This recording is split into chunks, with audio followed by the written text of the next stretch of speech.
everyone, my name is Alison Conrad. I'm a settler living in Jabuktuk, also known as Halifax, and I feel very lucky to be able to explore and live in such a beautiful place.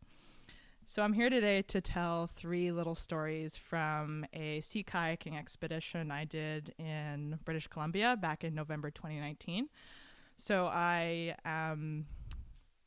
basically, I did this conservation program with 9 other people from across the country, and we all went to BC and sea kayaked and camped around the Southern Gulf Islands for 8 days. And so those islands are located between the mainland and Vancouver Island, and it was November too, so it was pretty cold, but it was a really amazing trip with amazing people. And when you have an adventure like that, you have some good stories that kind of come out of it. So I'll be telling 3 little stories from that trip today. So the first story is about something our group called the Ruckle Rumble, because it happened at Ruckle Provincial Park. So on our second day of our trip, we arrived at Ruckle Provincial Park. So just to give some context, there were 10 of us plus 2 guides, and we carried everything in our kayaks. So we had a bunch of double kayaks and a couple single kayaks, and we carried everything in them. So all our camping gear, all our food, all our water, and so a lot of stuff, and pretty heavy stuff too. And so we arrived at the park, and we had to land on these really sharp, slippery rocks covered in barnacles, which was a bit hard to land on, but we got it, and we pulled our kayaks up away from the tide line, and we had a really beautiful campsite. We were overlooking the ocean. We could see the BC ferry going back and forth, and so we set up camp, and we had a really nice evening. And every once in a while, I remember hearing these big waves crashing against the shore. And at the time, I wish I had taken like a little more notice of those. But I think at the time, I was just like, oh, those are some really big waves. That's cool. I'm just going to go back to what I'm doing. And we had a really nice evening, like I said. And then, yeah, it was great. And then we woke up the next morning, and we had to get going. So because it was November, sunset was at like 4:30. So, and we were kayaking 4 or 5 hours a day. So we had to get up early so we could get to the next island before sunset. And so we head down to the kayaks, and we had to carry the kayaks down closer to the shoreline when we were packing them up, because when they're fully packed, they're super heavy, and you don't want to have to carry them more than you need to. And so we have all the hatches open, all our stuff's down on these slippery rocks, and we're packing, and we see the BC ferry pass by in the distance, and we're like, oh, there's the ferry again. And then a few minutes later, we get some waves start coming up on the shore, and we're like, oh, those waves are coming from the ferry. And one of the guides says, hold on to the boats, and we'll wait for the waves to pass, and then you can keep packing. And so I have this big double kayak to myself, and I'm just trying to hold on to this boat. And all of a sudden, the waves are huge, so big that the force of one of them knocks me over. One of the kayaks flips on top of me, so I'm trapped under a kayak, and I scrape my hand open on the barnacles on the rocks. And I hear one of the guides yelling, someone help Alison. But everyone is focused on themselves at this point and just trying to get through these huge waves. So one person almost gets knocked in the water, and that would have been an automatic hypothermic situation because it was so cold. And I'm just focused on making sure my stuff doesn't roll into the water because it was already cold enough, and I didn't want a soaking wet sleeping bag for that night.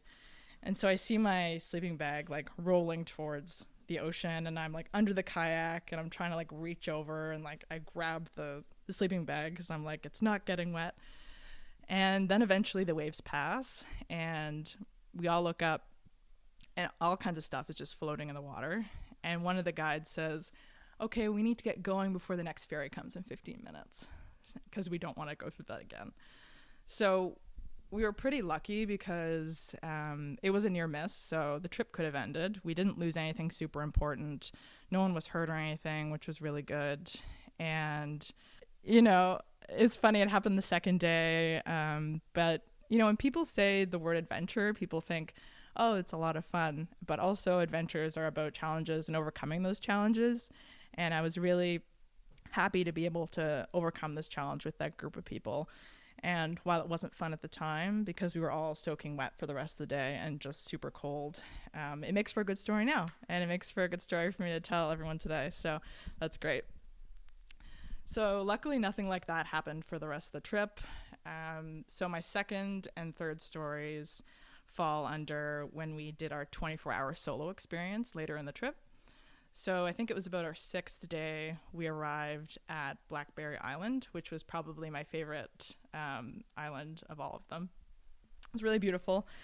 And so we had to do this 24-hour solo experience. So if you've seen the second Hunger Games movie, the island is divided up like a clock, like in segments. And so that's what the guides did with the island, with Blackberry Island. So we were each given a tarp to make a shelter with. We were given 10 minutes to gather wood together to make a fire. And then we each chose a segment of the island. And for the 24 hours, we weren't allowed to talk to anyone. We could see, you could see one person on either side of you, but you couldn't talk to them. And it was just you by yourself overnight. And I really love solo camping. I'm very passionate about getting more women and non-binary folks involved in solo camping because, it is a bit, intimidating, but once you do it, it's actually really a lot of fun and really empowering. And so I had a great time. I'm a big bird watcher, so I just had my binoculars and I basically watched birds and wrote in my journal the whole time, which was really nice. And then, 4:30 comes around and then the sun is setting, so I decide I'm going to go down to the beach and build a fire. And, I'd built fires in provincial parks before and like the fire pits there, so I was feeling pretty confident about my ability to build a fire. But what I didn't take into account was how hard it would be to build a fire on a very damp and cold beach. And so I got down there. They gave us 40 matches, and I'm like, oh, that's plenty of matches. I won't need all 40 of those. So I start building my fire. I've gone through about 15 matches, and I'm like, okay, I need to rejig my approach here. I look to my right, the person beside me has a really nice cozy fire, and I look to my left, they've got a nice cozy fire too. They struggled for a bit, but they got there, and I'm like, I'm gonna do this. I can do this. And I think it was about the 37th match where I realized I probably wasn't gonna have a fire that night, and I was prepared to go to bed at 6 p.m. because what am I doing? Like, I'm sitting on a cold, dark beach without a fire, surrounded by other people having the fires. So it was pretty frustrating. And in my journal, I wrote, like, am I the only one finding this hard? And I was frustrated because I thought, I'm experienced. Coming into this, I was like, I thought I could do this. And that's actually also the time where the guides had given us a letter to write. And they said, write yourself a letter and we'll send it to you in 6 months. And so a couple months ago, I opened the letter and the first line was, Alison, I hope by now you know how to build a fire. And I think I do, hopefully. We'll see next time. So yeah, it was super frustrating. But eventually the guides came along and asked if I wanted help. And so the guide actually struggled a bit, so I felt a bit better about that. But what I did learn was, it's actually good to be challenged by things. Just because you struggle with something doesn't make you any less capable or outdoorsy or awesome or anything. It's actually good to be challenged by things because not only does it keep you humble, because if you go into something thinking you know everything, that's not necessarily a good thing. But it also is a great way to learn and grow. And at the time, I wasn't pleased with it, but now I'm very happy with that lesson. So that was good for me. So the last story I have today is also happened within that 24-hour period. So nothing eventful happened for the rest of the night.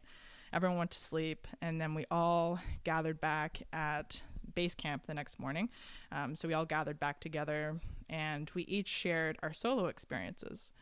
And so the person who was 2 campsites away from me, so the furthest away from, base camp, said that in the middle of the night, something had stuck its head into his shelter and sniffed his head.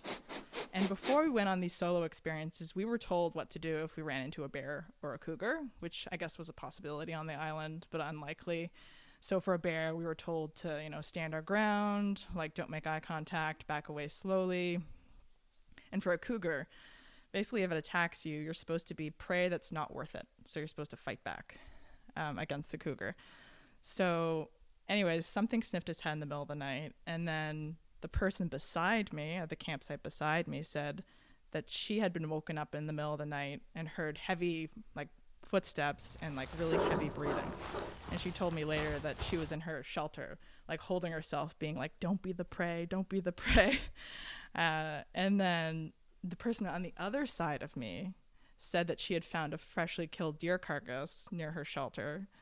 And I'm sitting there thinking, I'm just glad I slept through all of that because it must have crossed my campsite at some point. So we think it was probably a cougar.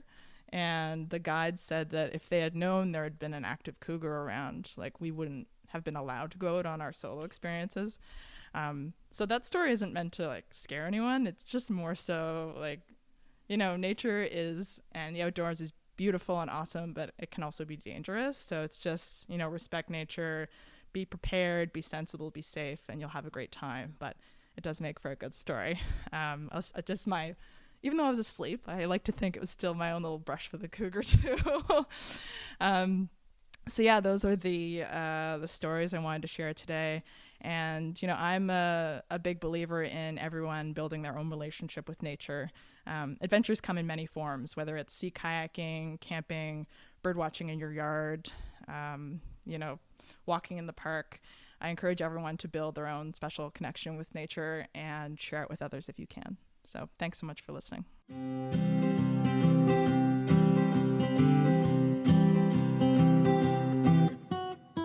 All right, everyone. That was Alison Conrad. Thanks for coming on, Alison. We want to apologize for the delay in this episode, but assure everyone that we're back to regularly scheduled programming now. Thanks for tuning in. We'll be back soon. Thanks.